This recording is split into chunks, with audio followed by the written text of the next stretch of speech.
le travail qu'on s'en sortira. On va parler de la santé, c'est extrêmement important aussi, avec le docteur Samuel Leroy. Bonsoir, vous êtes anesthésiste à Rouen. Oui, bonsoir.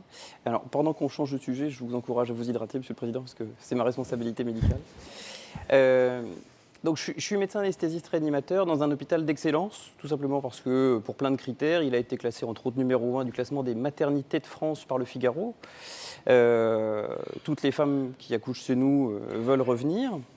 Mais depuis la tarification à l'activité, comme beaucoup d'hôpitaux publics, puisque c'est un hôpital public, notre budget est en déficit.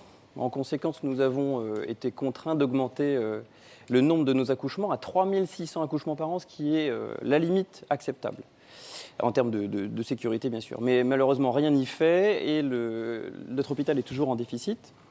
Alors, on a eu des expertises, des contre-expertises, et l'Agence régionale de santé s'est exprimée en disant que malheureusement, ce n'était pas de notre fait, que clairement, notre coût de fonctionnement était au plus bas. On était même en dessous de la moyenne nationale de n'importe quel établissement public ou privé.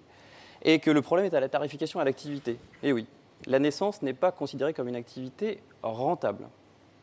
Votre question, donc? Ma question, c'est est-ce que vous avez prévu pour la tarification à l'activité qui transforme petit à petit les hôpitaux en des usines à soins, globalement,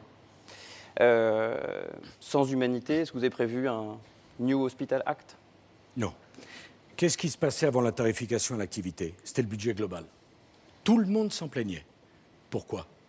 Parce que le budget global ne tenait absolument pas compte de l'activité de l'hôpital.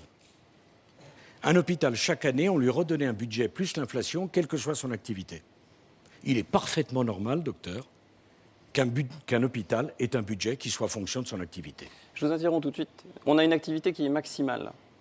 Quelle est la solution? On a une activité maximale, attendez, je vais rentrer un coût de fonctionnement minimal. Non, mais sur le principe, docteur, est-ce que vous considérez qu'il est normal que la sécurité sociale doive donner à un hôpital un budget indépendamment de l'activité de ses médecins et de ses personnels?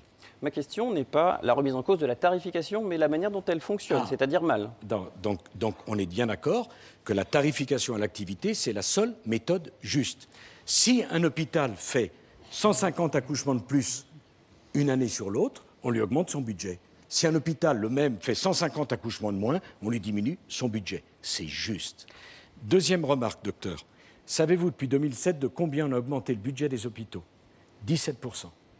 Le personnel médical dans les hôpitaux, 6%, docteur. Lorsque je suis devenu président en 2007, les 2/3 des hôpitaux étaient en déficit. Nous avons réduit de 65% le déficit des hôpitaux. Ça fait 2 ans seulement que l'ONDAM, l'autorisation nationale de dépenses chaque année, est respectée. Vous faites un travail formidable dans les hôpitaux. Les gens vous aiment. On augmente les dépenses. L'année dernière, c'est 2 milliards d'euros de plus. J'ai mis sur la table 18 milliards pour l'investissement des hôpitaux. C'est jamais assez, bien sûr, parce que c'est la santé des Français. Mais docteur, je vous demande de considérer que nous habitons dans un pays où tout ça vit du travail des gens, qui a des déficits. Avant tout celui des soignants, monsieur Sarkozy. Mais bien sûr. Je travaille entre 56 et 96 heures hebdomadaires. Donc le travail, je pense que c'est pas l'argument. Mais bien sûr. Comment vous expliquez, puisqu'on parle de gestion de bonne famille, des coûts de fonctionnement au minimum, des recettes au maximum et malgré tout un déficit? Votre réponse et puis on va conclure. Oh, malheureusement, parce que les besoins de la santé, je l'explique tout simplement parce que l'hôpital souffre de 2 problèmes, docteur.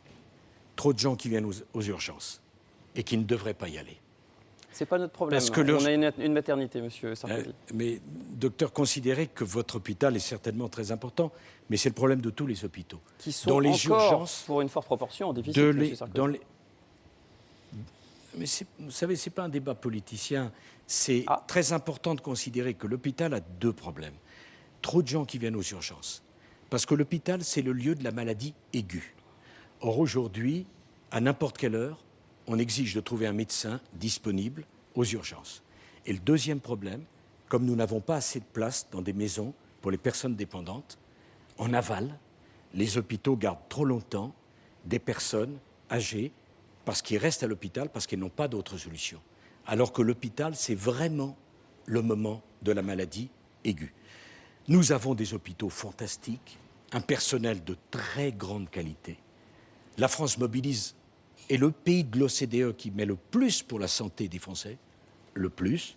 Je sais que dans les hôpitaux, vous travaillez beaucoup, mais en grâce, je vous demande de comprendre que la société dans son ensemble fait beaucoup pour le fonctionnement de l'hôpital et de notre système de santé. Merci. Vous, les à médecins, vous tous. pouvez prescrire librement. Vous, les patients, vous pouvez choisir librement votre médecin.